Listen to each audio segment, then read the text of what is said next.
Hello students, welcome to Teaching Booth. आज की class में हम डिस्कस करने वाले हैं 11th क्लास मैथमेटिक्स का first chapter that is sets.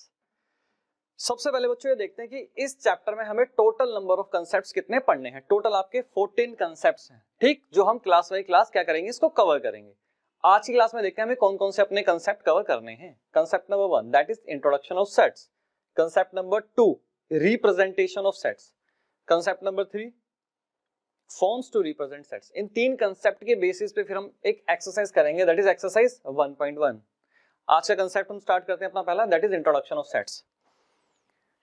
सबसे पहले हम यहाँ पे सेट वर्ड का एक जर्नल मीनिंग समझेंगे कि भाई इस सेट का मीनिंग क्या हुआ। मैथमेटिकल मीनिंग हम बाद में समझेंगे, एक जर्नल मीनिंग समझते हैं। आपको एक एग्जांपल के थ्रू समझाता हूं। जब मैं ये पैनल लेने गया, ठीक, उन्होंने कहा कि सर इस पैनल के साथ हम आपको कुछ एसेसरीज देंगे। मैंने पूछा हाँ भाई क्या क्या एसेसरीज आप दोगे, तो उन्होंने बताया भाई ये एसेसरीज मिलेंगे। उन्होंने एक रेफर किया कि आपको हम एक सेट देंगे पेन का, तो वो सेट ये था। उन्होंने ये सेट प्रोवाइड किया जिसमें 3 पेन है। ये क्या है, बेसिकली एक कलेक्शन है पेन्स का। तो उन्होंने इसका नाम क्या रेफर किया, इसका नाम रेफर किया है सेट। तो हम सेट का एक जनरल मीनिंग क्या समझ सकते हैं, सेट क्या होता है, एक कलेक्शन ऑफ ऑब्जेक्ट्स होता है। क्लियर हुआ। अब ये कलेक्शन लिविंग थिंग्स का भी हो सकता है, नॉन लिविंग थिंग्स का भी हो सकता है, न्यूमेरिकल्स का भी हो सकता है, अल्फाबेट्स का भी हो सकता है। ठीक, कुछ एक एग्जांपल हम देखते हैं, जैसे कि A to Z, ये क्या हमारे अल्फाबेट्स हैं, ये भी क्या हुआ हमारा एक कलेक्शन हुआ। तो सेट वर्ड से हमने क्या समझा, सेट वर्ड का एक जर्नल मीनिंग हमने ये समझा कि सेट का मीनिंग है कलेक्शन ऑफ ऑब्जेक्ट्स। जैसे यहां पे आप देख सकते हो 7 अजूबे, 7 वंडर्स। 7 वंडर्स भी क्या हुए, अपने आप में एक कलेक्शन हुई। ये भी क्या हुआ, अपने आप में एक सेट हुआ। क्लियर। वैसे ही जो मुझे बहुत ही बेहतरीन सिंगर लगते थे, क्या हुआ, उनका भी मैंने एक कलेक्शन बना लिया। ठीक, तो इसको भी मैं क्या बोल सकता हूं, भाई ये मेरे लिए एक सेट हुआ कि मेरे बेस्ट सिंगर्स का मैंने एक अपना एक सेट बनाया। वैसे ही जो मुझे सबसे मस्त, सबसे बढ़िया मोबाइल फोन लगते थे, उनका क्या हुआ, मैंने एक सेट बनाया, एक कलेक्शन बनाई। तो ये भी क्या हुआ, ये भी क्या हुआ, एक सेट हुआ। जर्नल मीनिंग हमने यहाँ पे सेट का समझा, मैथमेटिकल मीनिंग अभी समझना है। तो यहाँ पे जो हमने सेट डिस्कस किया, सेट का मीनिंग, तो वो क्या था, एक जर्नल मीनिंग था। जर्नल मीनिंग हमने देखा। अब हम समझेंगे कि इसका मैथमेटिकल मीनिंग और मैथमेटिकल डेफिनेशन सेट की क्या है। पहले आप मेरे कुछ क्वेश्चंस को आंसर करना, ठीक। पहले आप ये बताओ कि जो मैथमेटिक्स है, क्या वो यूनिवर्सल है, क्या वो पर्सन टू पर्सन वेरी करती है, स्टेट टू स्टेट वेरी करती है? नहीं सर, बिल्कुल वेरी नहीं करती। जो आप मैथमेटिक्स इंडिया में पढ़ रहे हो वही आप यूएसए में पढ़ोगे, ठीक है ना। a प्लस बी का होल स्क्वायर का फॉर्मूला क्या होता है, a square plus B square plus 2ab। वही यूएसए में होगा, वही पाकिस्तान में होगा, वही भूटान में होगा।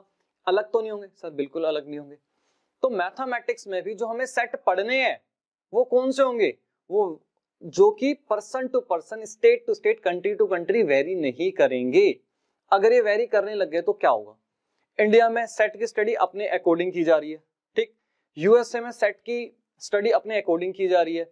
बट ऐसा तो होगा ही नहीं मैथमेटिक्स। मैथमेटिक्स तो यूनिवर्सल है, जो यहां स्टडी होगी वही दूसरी कंट्री में भी सेम स्टडी की जाएगी। ये यूनिवर्सल बेसिस पे फ्रेम की जाती है। तो हम सेट पे आते हैं।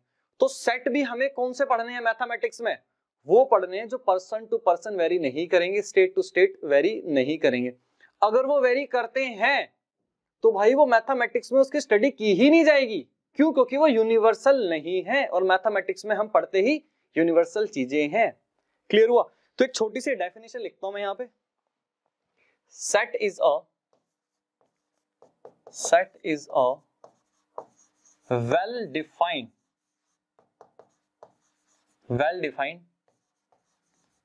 Collection of objects.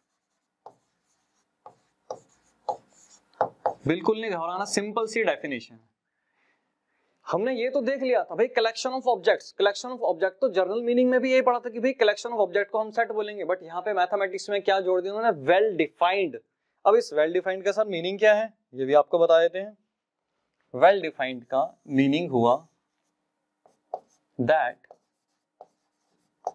Does not change from person to person. अगर पर्सन टू पर्सन वो चेंज हो गया तो मैथमेटिक्स में उसको हम सेट बोलेंगे ही नहीं, वो सेट की डेफिनेशन में नहीं आएगा मैथमेटिक्स की। एक छोटा सा एग्जांपल देखते हैं, उससे आपको क्लियर होगा। ये बताओ, ये कह रहा है collection of whole numbers less than 10। Whole numbers कौन से होते हैं? होल नंबर्स कौन से होते हैं? सबसे पहले ये देखते हैं, हमारे होल नंबर होते हैं, ये 0 से स्टार्ट होते हैं, 0 1 2 3 4, ठीक। कोई फ्रैक्शनल वैल्यूज में नहीं आती। ये क्या होते हैं? हमारे होल नंबर्स होते हैं। अब ये कह रहा है collection of whole numbers less than 10, तो ये क्या हुआ? इसको मान लो भाई ये एक ए मान लेता हूं इसको मैं थोड़ी देर के लिए कि ए है, ठीक। होल नंबर्स लेस देन 10 क्या हो? 1 2 3 4 5 6 7 8 9। क्लियर हुआ? 0 1 2 3 4 5 6 7 8 9। अब ये रहा होल नंबर्स लेस देन 10। अब आप ये किसी से भी पूछो क्या भैया एक हमें कलेक्शन बना के दे होल नंबर्स लेस देन 10, क्या ये इंडिया से बाहर पर्सन टू पर्सन वेरी करेगा? नहीं करेगा। ये एक मैथमेटिकल एक तरीके से स्टेटमेंट लिखी गई है, ये पर्सन टू पर्सन वेरी नहीं करेगी। तो क्या हुआ? इस ए को मैं क्या बोलूंगा? ये बोल सकता हूं भाई ये एक सेट है होल नंबर्स का लेस देन 10। क्लियर हुआ? बिल्कुल क्लियर। एक एग्जांपल आगे और देखते हैं, जो हमने पीछे सेट्स पढ़े थे एज ए जनरल मीनिंग। अब आपको बताना वो मैथमेटिक्स में भी सेट है कि नहीं है। ये देखते हैं भाई, collection of best 5 mobile phones. अब मुझे बताओ बेस्ट 5 मोबाइल फोन्स, ये सेट होगा मैथमेटिक्स में। अब समझो खुद, जैसे मान लो राम है, ठीक है, राम क्या कहेगा? राम कहेगा भाई मुझे सबसे अच्छे मोबाइल मान लो MI के लगते हैं, सैमसंग के लगते हैं, नोकिया के लगते हैं। श्याम ने कहा मुझे तो सिर्फ और सिर्फ एप्पल के लगते हैं, इसके अलावा और कोई पसंद नहीं है मुझे, ठीक।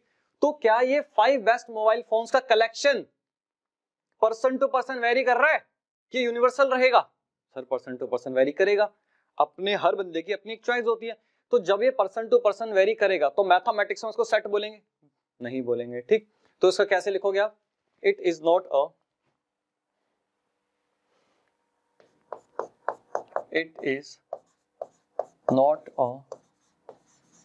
वेल डिफाइंड क्या हुआ? Collection of objects. Well defined नहीं है, बिकॉज it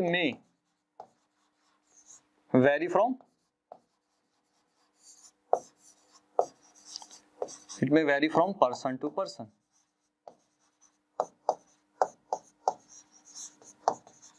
Hence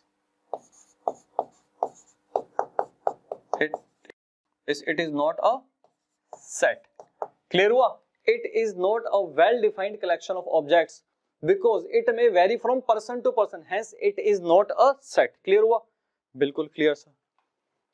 आगे चले, चलो नोट करो उसको एक बार पहले, आप जल्दी जल्दी नोट करो। ये आपको एग्जाम में लिख के आना है, अपना सॉल्यूशन जस्टिफाई करना है कि अगर सेट नहीं है तो वो क्यों नहीं है। क्लियर? क्लियर। अब मुझे बताओ कलेक्शन ऑफ 7 वंडर्स, 7 अजूबे, क्या ये पर्सन टू पर्सन वेरी करेंगे? जल्दी बताओ, पर्सन टू पर्सन वेरी करेंगे? नहीं करेंगे। 7 अजूबे क्या ये यूनिवर्सल हैं? State to state, country to country क्या रहेंगे? सेम रहेंगे। तो हम क्या लिख सकता हूं? It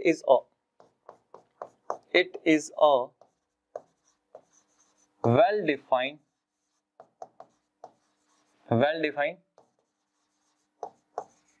collection of object. ये क्या है? Well defined collection of object है, because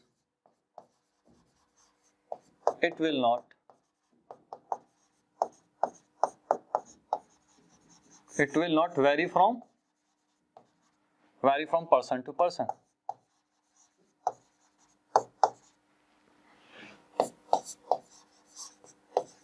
Hence it is a set. क्या बोलेंगे इसे? मैथमेटिक्स में इसको सेट बोलेंगे। क्लियर हुआ? नोट करो इसे।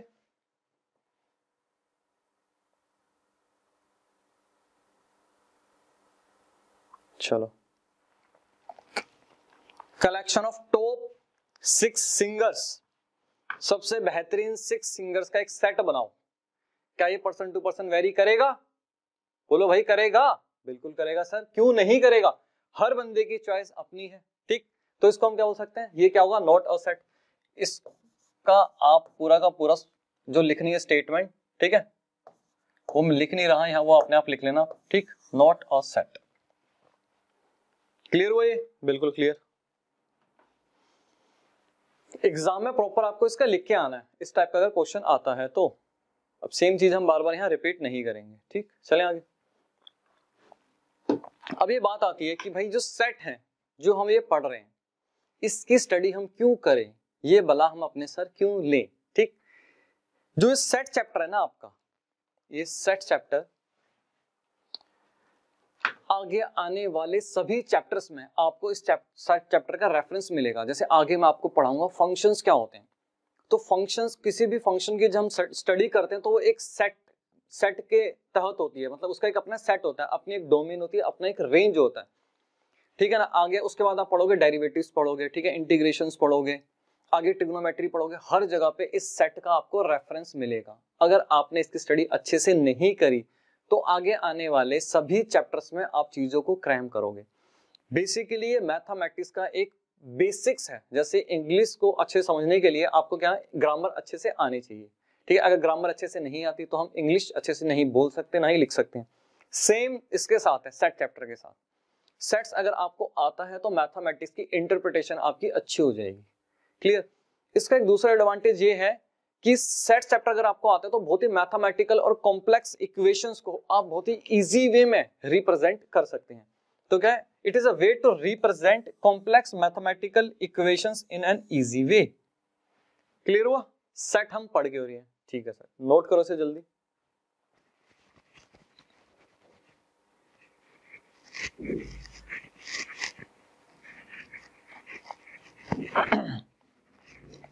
चलो भाई आगे चलें।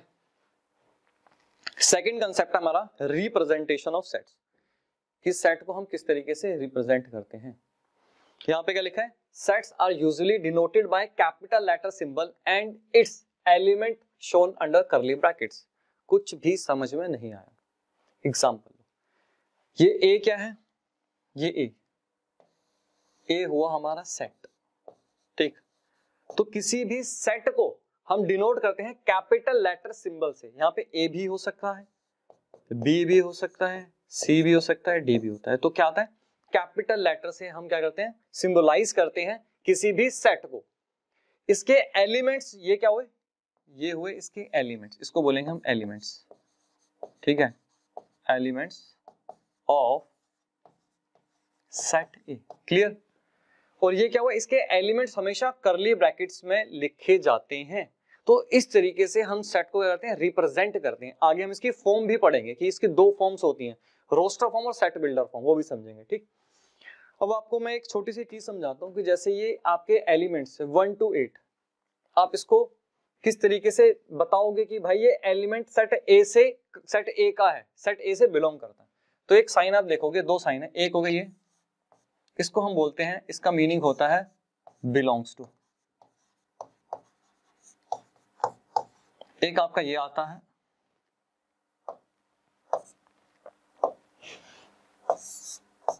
ये, इसको बोलोगे आप नॉट बिलोंग्स टू, ठीक। जैसे आप यहां पे इस तरीके से लिख सकते हो कि 1, जो 1 है बिलोंग्स टू ए। इसका मतलब क्या हुआ, यहां पे हम लिख सकते हैं, इसका मीनिंग हुआ हमारा बिलोंग्स टू,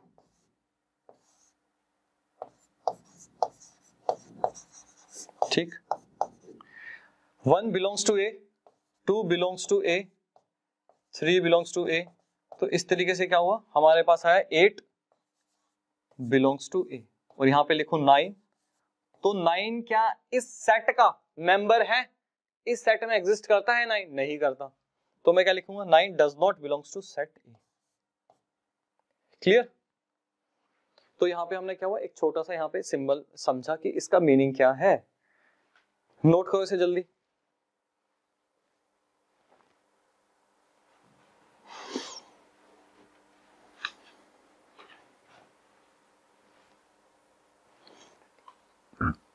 अब यहां पे आ रहा है हमारा कॉमनली यूज्ड सेट्स। अब ये क्या है, मैथमेटिक्स में कुछ सेट्स प्री डिफाइन है, उनको डिफाइन कर दिया गया कि भाई ये अगर सिंबल आपको दिख जाए, अभी हमने क्या समझा कि किसी भी सेट को अगर हमें लिखना है तो डिनोट कर रहे हैं, उसको क्या करेंगे, कैपिटल लेटर से सिंबलाइज करेंगे। ठीक, मैथमेटिक्स में क्या किया गया, कुछ एक लेटर्स जैसे एन, जेड, क्यू, इन्होंने क्या किया, इनके एक प्री डिफाइंड सेट बना दिए कि अगर आपको कहीं एन दिख जाए, इसका मतलब क्या है, इसका मतलब है set of all natural numbers. हम यहाँ पे पढ़ क्यों रहे हैं, हमें पता होना चाहिए अगर क्वेश्चन में एन जेड क्यू अगर लिखा आ गया तो मतलब ये कौन से सेट की बात कर रहे हैं, किस सेट को रेफर कर रहे हैं। ठीक, तो इसलिए आपको याद होना चाहिए। सबसे पहले करते हैं हम एन। जब भी आपको एन दिख जाए, क्वेश्चन में एन दिख जाए, एन का मतलब आप कैपिटल लेटर में एन दिख जाए, तो इसका मतलब समझना ये बात हो रही है set of all natural numbers की। ठीक, अब नेचुरल नंबर्स कौन से होते हैं, बचपन से पढ़ते आ रहे हो, जो 1 से स्टार्ट होते हैं। ठीक, कौन से होते हैं, 1 2 3 4 5 6, जो 1 से स्टार्ट होते हैं और क्या इंफिनिटी तक जाते हैं और कोई भी इसमें फ्रैक्शनल वैल्यूज नहीं आती। क्लियर, तो जब भी एन लिखा है समझ जाना set of all natural numbers की हम बात कर रहे हैं। ठीक, अब आ जाओ भाई जेड पे। अब ये जेड क्या है, जेड लिखा आ जाए तो समझ जाओ बात हो रही है सेट ऑफ ऑल इंटीजर्स की। अब ये इंटीजर्स क्या होते हैं, इंटीजर्स क्या होते हैं, इंटीजर्स होते हैं, यहां पे लेके चलो ऐसे -3 -2 -1 0 1 2 3। तो क्या हुआ, इंटीजर्स में नेगेटिव वैल्यूज भी आती हैं, पॉजिटिव वैल्यूज भी आती हैं और जीरो भी आता है, बट इसमें कोई भी फ्रैक्शनल वैल्यूज नहीं आती, उसको हम क्या बोलते हैं, इंटीजर्स बोलते हैं। क्लियर हुआ, बिल्कुल क्लियर। तो z आ जाए तो समझ जाओ सेट ऑफ ऑल इंटीजर्स की बात हो रही है। अब आ जाओ भाई q पे। अब ये q क्या है, q लिखा हुआ आए तो समझ जाओ भैया सेट ऑफ रैशनल नंबर्स की हम बात कर रहे हैं। अब ये रैशनल नंबर्स कौन से होते हैं, पता है आपको भाई, जिसको हम p/q की फॉर्म में लिख सकते हैं, जैसे कि 2/3 4/7, ठीक है ना, ये सब क्या होते हैं, p/q की फॉर्म में लिख सकते हैं, इसको बोलते हैं रैशनल नंबर्स। इसका मैं डिटेल डिस्कशन नहीं कर रहा, 10th क्लास में आपने सब कुछ इसका अच्छे से पढ़ा हुआ है। ठीक है ना, रियल नंबर में सब पढ़ा हुआ था कि भाई रैशनल नंबर्स कौन से होते हैं, नेचुरल नंबर्स कौन से होते हैं। चलें आगे, नोट करो जल्दी।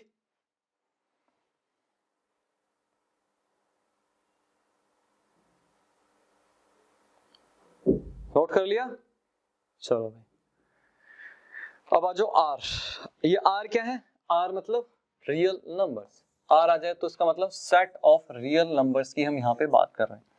अब ये रियल नंबर्स कौन से आते हैं, 10th क्लास में पहला चैप्टर था आपका रियल नंबर, जिसमें आपने इसकी स्टडी करी थी। आपको फिर भी एक बार रिवीजन करा देता हूँ, रियल नंबर्स कौन से होते हैं। अगर एक सिंपल सी इसकी डेफिनेशन बोलूं तो रैशनल नंबर्स और इररेशनल नंबर्स दोनों का कलेक्शन कर दो, ठीक है ना, तो इन दोनों को अगर आपस में जोड़ दोगे तो आपके रियल नंबर्स बन जाएंगे। अभी आपको मैं कॉम्प्लेक्स नंबर समझाऊंगा, उसमें आपका 5th चैप्टर है कॉम्प्लेक्स नंबर्स, उसमें आपको बताऊंगा इस रियल नंबर्स का नाम रियल नंबर ही क्यों हुआ, एक इमेजिनरी नंबर्स भी होते हैं, ठीक है ना, तो वहां पे उसकी स्टडी करेंगे। अभी रियल नंबर आप समझो कि एक सिंपल सी डेफिनेशन की नंबर लाइन पे, एक नंबर लाइन पे आप जो भी नंबर ड्रॉ कर सको, जितने भी नंबर ड्रॉ कर सको, वो सारे के सारे क्या होते हैं, हमारे रियल नंबर्स होते हैं। जैसे कि ये नंबर लाइन है, ठीक, 0, इसमें क्या आएगा, 1 भी आ सकता है, 2 भी, 3 भी, 4 भी, ठीक, नेगेटिव वैल्यूज भी इसमें आ सकते हैं, -1 -2 -3 -4 -5। अब यहाँ पे क्या हो गया, फ्रैक्शनल वैल्यूज भी यहाँ पे आ सकती है, ठीक है ना, यहाँ पे आप लिख सकते हो भाई 1.5 1.77, ठीक है ना, इस तरीके से फ्रैक्शनल वैल्यूज इसमें आ जाएंगी। उसके बाद √2 लिखना हो तो √2 की भी आ जाएगी। तो जो भी नंबर्स आप एक नंबर लाइन पे प्लॉट कर सकते हो उसको क्या बोलते हैं, रियल नंबर्स बोलते हैं। 5th चैप्टर तक आपको वेट करना पड़ेगा कि इसको रियल बोलते क्यों है, ठीक। अब आ जाओ जेड पे। अरे जेड तो हमने पीछे भी पढ़ा था, तो ये दोबारा से कैसे आ गया, इसमें थोड़ा सा चेंज हुआ है। चेंज हुआ कि इस पे अब आ गया प्लस का ये ऊपर साइन। जब भी जेड आ जाए और ऊपर प्लस का साइन आए तो इसका मतलब आप समझ जाओ कि यहाँ पे जो हम बात कर रहे हैं वो बात कर रहे हैं सेट ऑफ पॉजिटिव इंटीजर्स की, पॉजिटिव इंटीजर्स की। अब एक क्वेश्चन छोटा सा आपके लिए, इंटीजर्स मैंने बताया था नेगेटिव वैल्यूज, ठीक है, 0 और पॉजिटिव वैल्यू सारी आ जाएंगी, बस फ्रैक्शन नहीं आएगा। तो पॉजिटिव इंटीजर्स की बात हो रही है तो ये कहां से स्टार्ट होंगे, 0 से स्टार्ट होंगे कि 1 से स्टार्ट होंगे, ये आपके लिए क्वेश्चन, जल्दी बताओ। 99% बच्चे मुझे ये कहेंगे कि सर पॉजिटिव की अगर बात हो रही है तो स्टार्ट होगा 0 1 2 3 4 इन्फिनिट, और हो जाएगा बिल्कुल गलत। पॉजिटिव इंटीजर्स हमेशा 1 से स्टार्ट होते हैं, ठीक है ना। 0 जो होता है ना ही पॉजिटिव इंटीजर में आता है ना ही नेगेटिव इंटीजर में आता है। इस चीज का आपको क्या रखना है, ध्यान रखना है। तो इसको यहाँ पे इस तरीके से लिख के इसको काट दो, तो स्टार्ट होगा 1 2 3 4 से। क्लियर, ठीक। अब हम बात करते हैं यहाँ पे, अब यहाँ पे क्यू हमने पढ़ा था वहां पे रैशनल नंबर्स, और यहाँ पे किसकी बात हो रही है, सिर्फ और सिर्फ बात हो रही है पॉजिटिव रैशनल नंबर्स की। तो आपको ये सारे के सारे याद रखने हैं, एग्जाम में अगर आ गया तो आपको पता होना चाहिए। आर हमने पढ़ा था, आर में क्या गया, ऊपर यहाँ पे आ गया प्लस, इसका मतलब क्या हुआ, बात हो रही है अब यहाँ पे पॉजिटिव रियल नंबर्स की, पॉजिटिव रियल नंबर्स। क्लियर, ठीक है, फटाफट इसे नोट करो।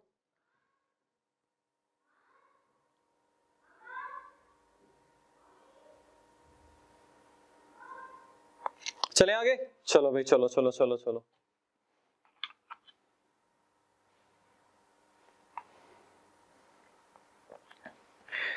अब सेट को रिप्रेजेंट करने के दो तरीके होते हैं, ठीक है ना। इसकी दो फॉर्म्स होती हैं, एक होती है रोस्टर फॉर्म, एक होती है सेट बिल्डर फॉर्म, ठीक। ये दो फॉर्म हमारे पास होती है, रोस्टर फॉर्म और एक होगी सेट बिल्डर फॉर्म। सबसे पहले हम देखेंगे भाई रोस्टर फॉर्म ये क्या होती है, इसका बाद में डिस्कशन करेंगे। तो पहले रोस्टर का मीनिंग समझते हैं। रोस्टर का मीनिंग होता है लिस्ट बनाना, मतलब एक लिस्टिंग करना, सूची बनाना। तो रोस्टर फॉर्म में क्या होता है, अगर हमें कोई सेट दिया हुआ, एक सेट है, ठीक है ना, उसको बोला कि भाई इसको रोस्टर फॉर्म में लिखो, इसका मतलब वो उसके एक एक सिंगल एलिमेंट की लिस्टिंग करो, एक एक एलिमेंट को ओपन करके दिखाओ, लिख के दिखाओ। छोटा एग्जांपल करते हैं, छोटा सा, उससे आपको क्लियर हो जाएगा। अब ये कह रहा है कि भाई in roster form all the elements of a set are listed. Roster form में ऑल द एलिमेंट्स, सभी एलिमेंट्स को क्या करते हैं, हम उसकी लिस्टिंग बनाते हैं, लिस्ट करते हैं। रोस्टर का अगर मीनिंग लो, अगर आप, रोस्टर का मीनिंग ही होता है लिस्ट, ठीक, लिस्ट, सूची बनाना, हिंदी में बोल सकते हो आप। एक छोटा सा एग्जांपल देखते हैं। यहां पे कह रहा है भाई set of all even positive integers less than 7, एक सेट है, ठीक है, इवन पॉजिटिव इंटीजर्स का less than 7, describe it in a roster form. इसको रोस्टर फॉर्म में आप इसको लिख के दिखाओ। मान लेते हैं कि भाई सेट ए है, लेट कर लिया हमने, भाई कोई ए सेट है, कैसे लिखेंगे इसको, इवन पॉजिटिव इंटीजर्स, ठीक है, पॉजिटिव 2 4 एंड 6, लेस देन 7 की बात हो रही है, ठीक है। इवन क्या होते हैं 2 4 6 8 10, पता होगा ये तो आपको, इतना 11th क्लास में आ गया आप। तो क्या हुआ, ये हमारा सेट बन गया। हमने क्या किया, ये जो एक स्टेटमेंट लिखी हुई थी, इसमें एक हमने उसको क्या हुआ, रोस्टर फॉर्म में लिखा, जिसमें एक एक सिंगल एलिमेंट को हम यहाँ पे ओपन करके दिखा रहे हैं। क्लियर, ठीक है सर, क्लियर हो गया, बिल्कुल नोट करो इसे।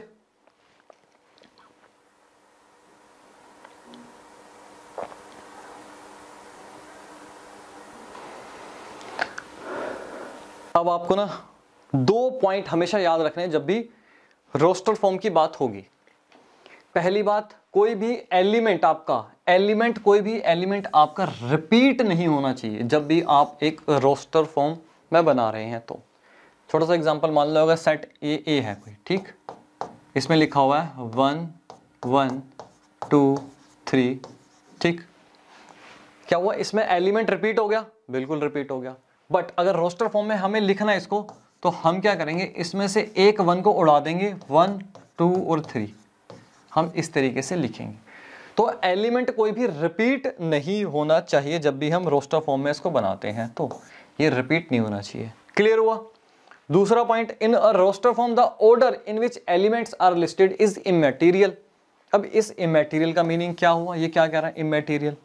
अब छोटा सा एग्जांपल देखो, यहाँ पे भी आप, ये कह रहा है कि मान लो मेरे पास एक सेट ए है, इसमें मैंने लिखा 1 2 और 3, ठीक, और ये भी सेट बी लिख दो,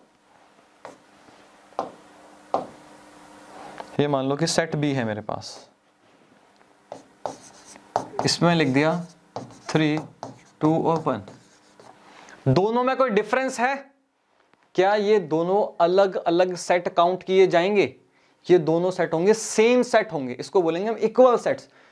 हमने एलिमेंट्स को किस ऑर्डर में लिखा गया है, ये इमैटेरियल है हमारे लिए। 1 2 3 और 3 2 1 हमारे लिए सेम ही होता है, ये कोई अलग सेट नहीं हुआ। ऑर्डर के चेंज होने से, एलिमेंट्स के ऑर्डर के चेंज होने से सेट चेंज नहीं होगा। तो ये 2 पॉइंट आपको ध्यान रखने हैं, ठीक। अब एक छोटा सा एग्जांपल करते हैं, कह रहा है describe the roster form of all letters in the word trigonometry. ये कह रहा है ट्रिगोनोमेट्री जो है एक वर्ड दिया गया है, इसको आप क्या करो, हम एक सेट बिल्डर फॉर्म में रोस्टर फॉर्म में, इसको रोस्टर फॉर्म में लिख के दिखाओ। अब इसको हम रोस्टर फॉर्म में कैसे लिखेंगे, इसको हम रोस्टर फॉर्म में लिखेंगे। अब मान लो कि लेट कर लो कि भाई सेट ए है, ठीक। स्टार्ट करते हैं, T R I G O N, 0 आ गया, O आ गया, सॉरी लिख दो यहां पे दोबारा से इसको, ट्रिगोनो। भाई साहब O ऑलरेडी हमने लिख दिया है, तो इस O को क्या करना है, यहां हमें रिपीट नहीं करना, तो इसको यहां से काट दो। तो क्या बचा हमारे पास उसके बाद, M, ठीक। उसके बाद बच रहा है E आया पहले कहीं, नहीं E नहीं है, ठीक। E लिख दिया यहाँ पे। T आ गया, हाँ जी बिल्कुल T आ गया, तो T को यहाँ से काट दो, T नहीं आएगा। R भी आ गया। अब क्या बचा, Y। तो क्या हुआ, ये ट्रिग्नोमेट्री, ठीक है ना, किसी एक सेट के एलिमेंट थे, हमें कहा गया कि इनको आप रोस्टर फॉर्म में लिख के दिखाओ। अब रोस्टर फॉर्म में क्या हुआ, हमने इसको लिख दिया, और रोस्टर फॉर्म में हमने क्या समझा था, अगर कोई भी एलिमेंट रिपीट हो रहा है तो वो रिपीटेड एलिमेंट इसमें नहीं लेना, ठीक है ना। यहां से आप R को भी इस तरीके से काट दो। और दूसरा पॉइंट हमने क्या समझा था, इसको आप इस तरीके से भी लिख सकते हो, मान लो इसको रिवर्स ऑर्डर में लिख दो आप। रिवर्स अगर ऑर्डर में लिखो तो क्या आएगा, Y E M N O G I R and T, clear. तो क्या दोनों में कोई डिफरेंस है, नहीं, दोनों के दोनों क्या हुए हमारे, यहां पे हम लिख सकते हैं दोनों क्या हुए हमारे, इसको हम बोलेंगे सेम, ये दोनों हमारे सेम ही हुए, कोई दोनों में, इन दोनों में कोई डिफरेंस नहीं है। नोट करो इसे जल्दी, फिर आगे चलें। रोस्टर फॉर्म क्लियर हुई, एक एक एलिमेंट को हम क्या कर रहे हैं, उसकी लिस्टिंग कर रहे हैं, एक एक एलिमेंट को लिख के दिखा रहे हैं। चलें आगे, बिल्कुल सर, चलो।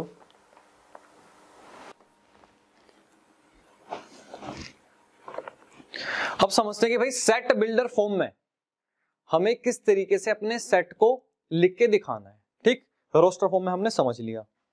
तो ये क्या है, ए किसको रिप्रेजेंट कर रहा है, हमें पता भाई अगर ए कैपिटल में लिखा हुआ तो ये क्या दिखा रहा है भाई, ये एक कोई क्या है, हमारा सेट है, यहाँ पे सेट है, इसको सेट बोलेंगे। यहाँ ए भी हो सकता है, कैप्स में भी हो सकता है, सी भी हो सकता है, डी भी हो सकता है, ठीक। और चाहे हमारा रोस्टर फॉर्म हो, चाहे हमारी सेट बिल्डर फॉर्म हो, अगर हम किसी सेट को लिख रहे हैं तो क्या करली ब्रैकेट्स में लिखेंगे, तो ये क्या हुए हमारे करली ब्रैकेट्स हुए, ठीक है सर, बिल्कुल क्लियर हुआ। और ये एक्स क्या है हमारा, यहाँ पे अगर हम एक्स की बात करें, अब हम बात कर रहे हैं यहाँ पे एक्स की, यहाँ पे एक्स क्या लिखा, क्या दिया हुआ, इसको आप लिख सकते हो भाई जो एक्स है ये रिप्रेजेंट कर रहा है सेट ए के एलिमेंट्स को, किसको, मैं यहाँ पे लिख सकता हूँ रिप्रेजेंट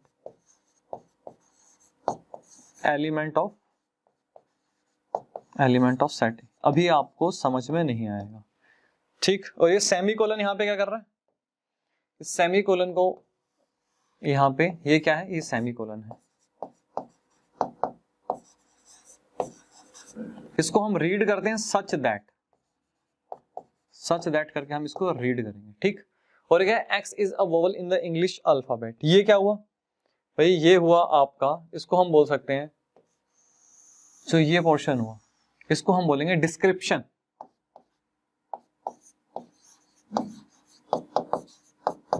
ऑफ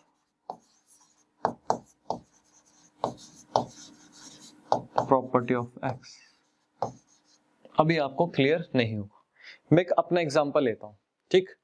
मैं दिखाऊंगा कि अपना डिस्क्रिप्शन मैं सेट बिल्डर फॉर्म में, ठीक है, आपको लिख के दिखाता हूं, आपको समझना है मैंने क्या लिखा। मैंने लिखा यहां पे कि लेट ए, सेट की बात हो रही है तो मुझे ए तो मानना ही पड़ेगा, ठीक।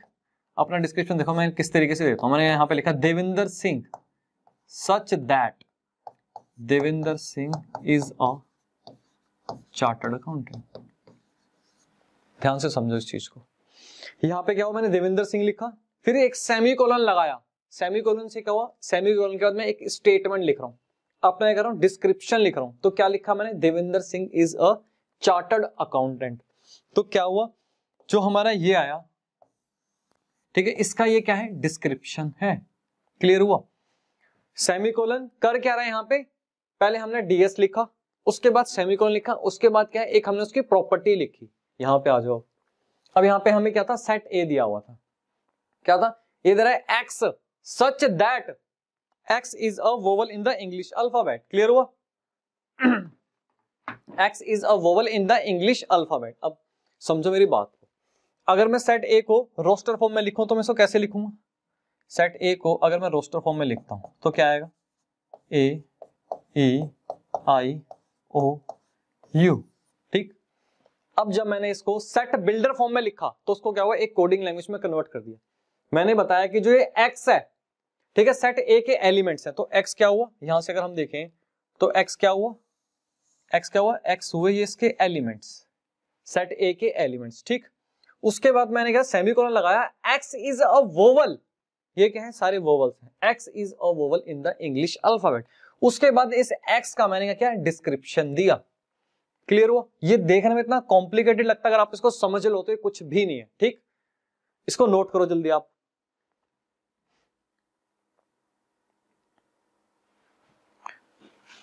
कर लिया नोट, कुछ एक प्रैक्टिस करेंगे क्वेश्चंस की, आपको और भी क्लियर होगा। ठीक, आगे चलते हैं। जैसे एग्जांपल है, इसमें कह रहा भाई हमारे पास एक सेट ए है जो हमें दिया हुआ, ये ठीक है, ये किस रोस्टर फॉर्म में दिया हुआ, एक एक एलिमेंट ओपन करके दिया हुआ, कह रहा है इसको भाई सेट बिल्डर फॉर्म में लिख के दिखाओ। अब यहाँ पे आपको क्लियर होगा कैसे लिखना। जब भी सेट बिल्डर फॉर्म की बात हो, सबसे पहले आपको देखना है कि यहाँ पे अगर नंबर्स दिए गए हैं तो उनका पैटर्न क्या है। जब तक आपको पैटर्न नहीं पता चलेगा आप सेट बिल्डर फॉर्म में उसको नहीं लिख सकते। अच्छा सर, आप पैटर्न कैसे पता चलेगा, वो भी बताते हैं कैसे पता चलेगा। सबसे पहले आप देखो यहाँ पे 1 आ रहा है, 4 आ रहा है, 9 आ रहा है, 16 आ रहा है, 25, ये क्या आ रहा है, कुछ इस प्रकार से लग रहा है कि भाई अगर 1 का हम स्क्वायर करते हैं तो 1 आया, ठीक है, 2 का हम स्क्वायर करते हैं तो हमारे पास 4 आया, और हम 3 का स्क्वायर करते हैं तो हमारे पास क्या है, 9 आया, 4 का करते हैं तो 16 आ रहा है, 5 का किया तो 25 आया, बिल्कुल ठीक। और उसके बाद क्या कर रहा है, इस तरीके से इन्फिनिटी तक चलता रहेगा। क्लियर, ये हमें क्या हुआ, यहां से हमें इसका पैटर्न मिल गया। ठीक है सर, पैटर्न मिल गया। अब पैटर्न मिलने के बाद अब हमें सेट बिल्डर फॉर्म में लिखना है। अभी हमने सीखा था कैसे लिखेंगे। सबसे पहले लिखो यहाँ पे भाई कोई सेट ए है, ठीक है, ए है, ए। यहाँ क्या लिखना है हमने, यहाँ पे लिखा सबसे पहले हमने एक्स, एक्स, ठीक, सच दैट, यहाँ पे क्या सेमीकोलन लगाया। क्लियर, इसके बाद हम इसकी लिखते हैं यहाँ पे प्रॉपर्टी को। प्रॉपर्टी को कैसे लिखोगे, प्रॉपर्टी लिखोगे आप इस तरीके से कि x इज इक्वल टू, अगर आप देखो 1 का स्क्वायर, 2 का स्क्वायर, 3 का स्क्वायर, 4 का स्क्वायर, 5 का स्क्वायर। ठीक, जब आपने पैटर्न देख लिया, आपको ये देखना है कि इसमें कौन सी पावर, या तो फिर जो 1 2 3 है, कौन सी वैल्यूज वेरी कर रही हैं और कौन सी क्या है, कांस्टेंट है, कौन सी सेम है, फिक्स्ड है। हमने देखा भाई जो पावर है वो फिक्स है, वो 2 आ रही है। नीचे वाली वैल्यूज जो है ये 1 2 3 4 5 ये क्या कर रही है, वेरी कर रही है। हम यहाँ पे इसको इस तरीके से लिख सकते हैं कि n की पावर स्क्वायर, ये तो हर किसी में स्क्वायर है, ठीक है सर, लिख दिया। अब ये n क्या है, आगे n का एक काम करते हैं, n का आगे डिस्क्रिप्शन लिख देते हैं। n क्या है, n बिलोंग्स टू n। ठीक, अब मैंने इसको लिख दिया।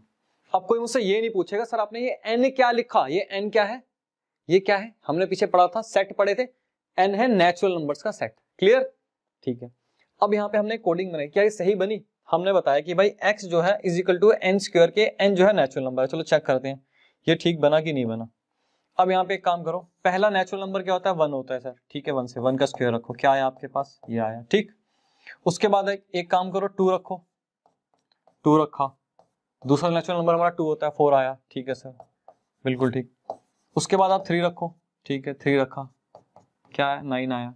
इस तरह से रखते चलो।